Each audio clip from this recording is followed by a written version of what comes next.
कभी ऐसा महसूस हुआ है कि आप जितना ज़्यादा किसी के लिए करते हैं, जितना ज़्यादा विनम्र रहते हैं, बदले में आपको उतना ही कम आंका जाता है। ये एक अजीब सी उलझन है जहां आपकी अच्छाई ही आपकी कमज़ोरी की तरह देखी जाने लगती है। और ये बहुत आम एहसास है। लगता है जैसे आप एक खुली तिजोरी हैं और हर कोई आता है, अपनी ज़रूरत का सामान निकालता है और चला जाता है। और आप बस ये सोचते रह जाते हैं कि कहीं मैंने कुछ ज़्यादा तो नहीं दे दिया। बिल्कुल। आज हमारे पास जो स्रोत है वो इसी मनोवैज्ञानिक पहलू की गहराई में उतरता है। ये बताता है कि कैसे लोग हमें हल्का या फॉर ग्रांटेड लेने लगते हैं जब हम हर किसी के लिए हर समय मौजूद रहते हैं। आज हमारी कोशिश इसी गुत्थी को सुलझाने की है। बिल्कुल। और आज की चर्चा का मकसद ये समझना है कि आत्मसम्मान या सेल्फ रिस्पेक्ट कोई ऐसी चीज़ नहीं है जो हमें दूसरों से भीख में मिलती है। नहीं, इसे कमाया जाता है।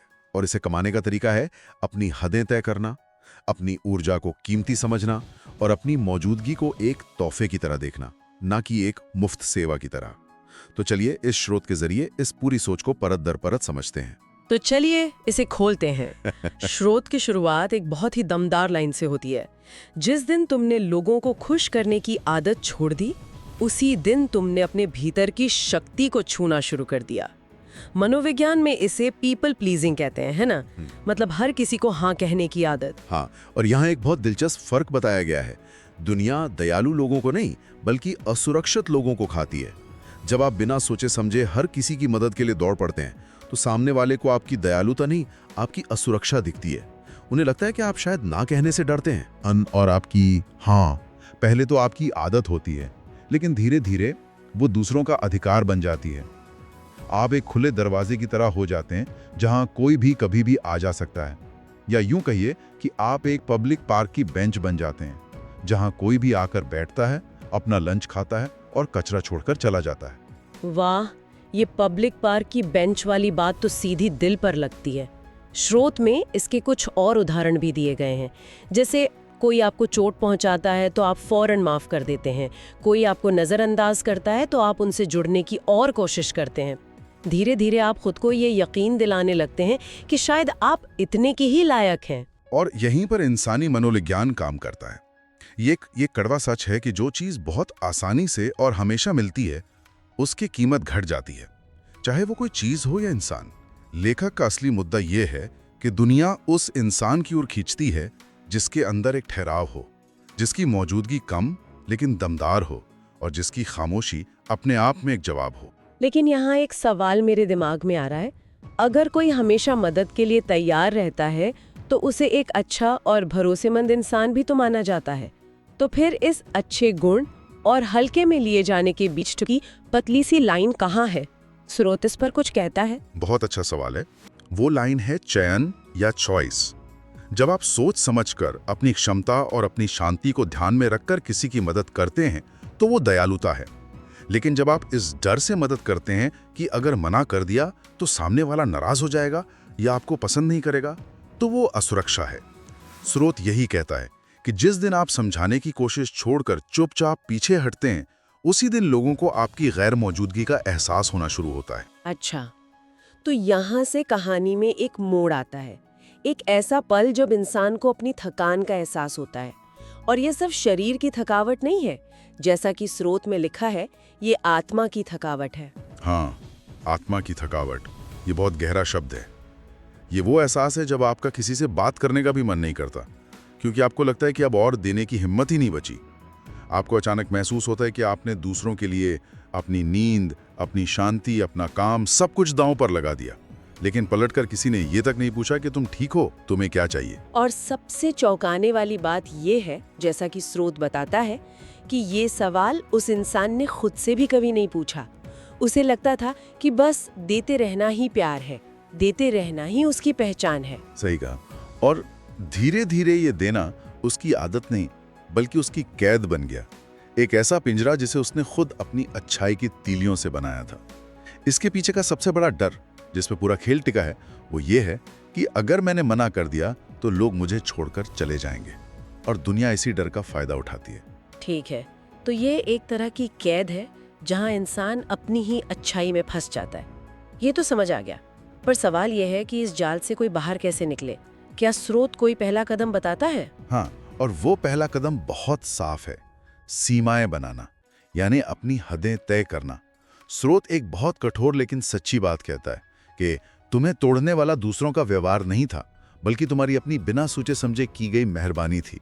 तुम्हारी कोई सीमा न होने की आदत ही तुम्हें खा रही थी। सीमाएं, ये शब्द सुनने में थोड़ा कठोर लगता है, जैसे कोई दीवार खड़ी कर रहा हो। और इसी गलतफहमी को स्रोत बहुत खूबसूरती से दूर करता है। वो कहता है, सीमाएं कठोरता नहीं है, ये आत्मा की स्वच्छता है। ये लाइन बहुत कमाल की है। आत्मा की स्वच्छता, ये बात बहुत दिलचस्प है। मतलब जैसे हम शारीरिक स्वच्छता का ध्यान रखते हैं ताकि बीमार न पड़ें, वैसे ही ये मानसिक और भावनात्मक स्वच्छता है ताकि हमारे रिश्ते जहरीले न हो जाएं। बिल्कुल, यही मतलब है। जैसे आप अपने घर में हर किसी को नहीं आने देते, वैसे ही आपको ये तय करना होगा कि आपके दिमाग और दिल में किसी जगह मिलेगी। आपकी दयालुता का भी एक सही पता और सही हकदार होना चाहिए। जब आप इस बारे में साफ हो जाते हैं तो लोग खुद ब खुद सीख जाते हैं कि आपके साथ कैसा बर्ताव करना है। आपकी स्पष्टता एक ढाल की तरह काम करती है। लेकिन सुनने में तो ये सब बहुत अच्छा लगता है, पर असल जिंदगी में जब आप अचानक से सीमाएं बनाने लगते हैं तो लोग आपको स्वार्थी या अरे तुम तो बहुत बदल गए हो जैसे ताने मारने लगते हैं। उस स्थिति से कैसे निपटा जाए? स्रोत इस चुनौती को भी स्वीकारता है। वो कहता है कि जब आप बदलना शुरू करेंगे तो कुछ लोग आपसे दूर हो जाएंगे, और ये अच्छी बात है, क्योंकि ये वो लोग हैं जो आपके पास सिर्फ इसलिए थे क्योंकि आप उनके लिए एक खुला दरवाजा थे। जो लोग सच में आपकी परवाह करते हैं वो आपकी सीमाओं का सम्मान करेंगे, क्योंकि वो आपको एक थके हुए इंसान की तरह नहीं बल्कि एक खुश इंसान की तरह देखना चाहेंगे। तो जब कोई ये मुश्किल फैसला ले लेता है और अपनी सीमाएं तय करना शुरू करता है तो उसके व्यवहार में क्या बदलाव आते हैं? स्रोत इस पर बहुत विस्तार से बात करता है। हाँ, और ये बदलाव रातों रात नहीं आते। ये एक धीमी लेकिन मजबूत प्रक्रिया है। सबसे पहला और बड़ा बदलाव ये है कि पहले आप हर बात पर लंबी चौड़ी सफाई देते थे, अब आप बेवजह बोलना छोड़ देते हैं। ये बहुत बड़ी बात है, क्योंकि हम अक्सर अपनी ना को सही ठहराने के लिए 10 बहाने बनाते हैं ताकि सामने वाले को बुरा ना लगे। सही पकड़ा। आप ये समझ जाते हैं कि सफाई वो देता है जिसे खुद अपने फैसले पर शक हो। जब आप अंदर से साफ हैं कि आप ना क्यों कह रहे हैं, तो आपको किसी को कुछ साबित करने की जरूरत नहीं। एक साधारण नहीं ही काफी है। और दूसरा बदलाव है कि पहले आप रिश्ते पकड़कर रखते थे, अब आप उन्हें ढीला छोड़ना सीख रहे हैं। आपको समझ आ जाता है कि जिसे जाना है वो जाएगा और जिसे रहना है वो आपकी सीमाओं के साथ भी रहेगा। आप किसी को खोने के डर से जीना बंद कर देते हैं। और तीसरा बदलाव जो मुझे काफी दिलचस्प लगा वो है नजर का तेज हो जाना। हाँ, आपकी नजर तेज हो जाती है। आप अब सिर्फ शब्द नहीं सुनते, आप शब्दों के पीछे का इरादा भी देखने लगते हैं। आप उन चेहरों को भी पढ़ लेते हैं जो मुस्कुराकर कुछ और कहना चाहते हैं। स्रोत कहता है कि आपको मिली हर चोट एक सबक थी, हर धोखा एक इशारा था।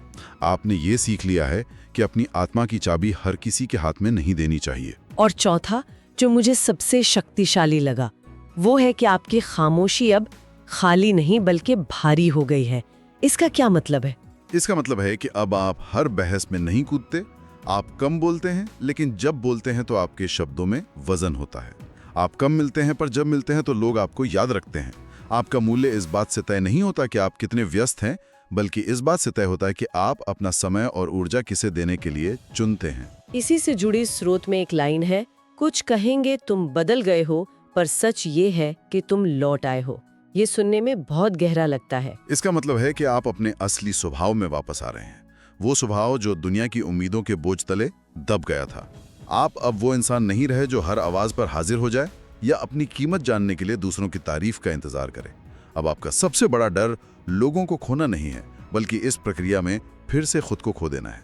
और यही डर आपको मजबूत बनाता है, क्योंकि जिसने एक बार खुद को पा लिया वो दुनिया में कुछ भी खोने से नहीं डरता। इस सफर का एक और जरूरी पड़ाव है खामोशी या मौन की ताकत को समझना।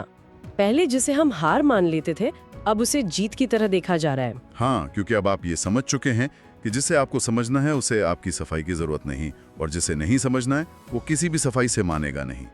आपकी ऊर्जा बहुत कीमती है, आपका समय पवित्र है, और आपकी मौजूदगी एक तोहफा है। और जैसा स्रोत कहता है, तोहफे हर किसी को नहीं दिए जाते, वो कमाए जाते हैं। तो जब आप आसानी से उपलब्ध नहीं रहते तो क्या होता है? क्या लोग आपको घमंडी नहीं समझने लगते? स्रोत कहता है कि तब एक फिल्टर काम करता है। कमजोर लोग जो सिर्फ आपका इस्तेमाल करना चाहते थे वो आपको बुरा कहेंगे और आपकी जिंदगी से चले जाएंगे। मजबूत लोग जो खुद अपनी सीमाओं का सम्मान करते हैं वो आपका सम्मान करेंगे, और सच्चे लोग जो आपसे सच में जुड़े हैं वो आपको और गहराई से समझेंगे।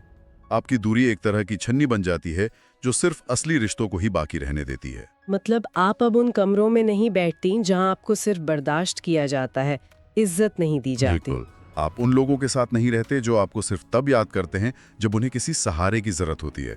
आप अब यहाँ अपनी शांति की हिफाजत करने आए हैं, किसी की हर उम्मीद पूरी करने नहीं।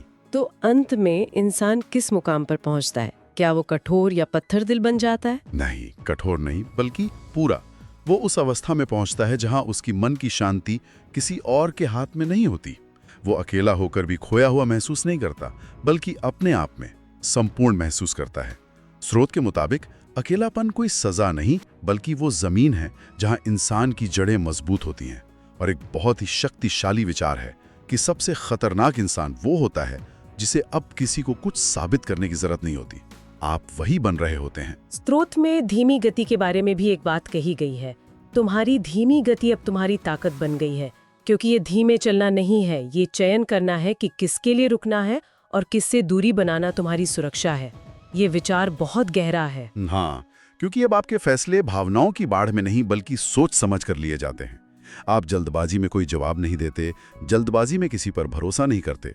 ये जो ठहराव है, यही आपकी नई ताकत है। आप जान चुके हैं कि एक गलत इंसान का जिंदगी में बने रहना आत्मा को जंग लगाने जैसा है, इसलिए आप दूरी को अपनी ढाल बना लेते हैं। तो इन सभी बातों का सार क्या है, अगर हमें इसे एक लाइन में समेटना हो? सार ये है कि ये पूरी यात्रा खुद को कठोर बनाने की नहीं, बल्कि खुद को वापस पाने की है। ये समझने की है कि इज्जत बाहर से नहीं आती, वो आपके अपने फैसलों से पैदा होती है। जब आप खुद को हल्के में लेना बंद कर देती हैं, तो दुनिया भी आपको हल्के में तौलना बंद कर देती है। बिल्कुल। इस सफर की सबसे बड़ी जीत वो दिन है जब आप किसी को जीतने के लिए नहीं, बल्कि खुद को शांति से जीने के लिए घर से निकलते हैं। जब आप अपनी आत्मा की सुरक्षा को अपनी सबसे पहली जिम्मेदारी समझ लेते हैं। स्रोत के अंत में एक बहुत ही सशक्त विचार दिया गया है, जो हमारे सुनने वालों के लिए सोचने का एक अच्छा बिंदु हो सकता है। हाँ, विचार यह है कि अब आप उस मोड़ पर हैं जहां पीछे लौटना नामुमकिन है और आगे बढ़ना जरूरी है। और अब आगे जो भी आएगा वो आपके चुनाव का नतीजा होगा, किसी मजबूरी का नहीं। स्रोत इसे ऐसे समाप्त करता है, तुम्हारी खामोशी तुम्हारी शक्ति है, तुम्हारी दूरी तुम्हारी इज्जत है, और तुम्हारा चुनाव तुम्हारी पहचान है।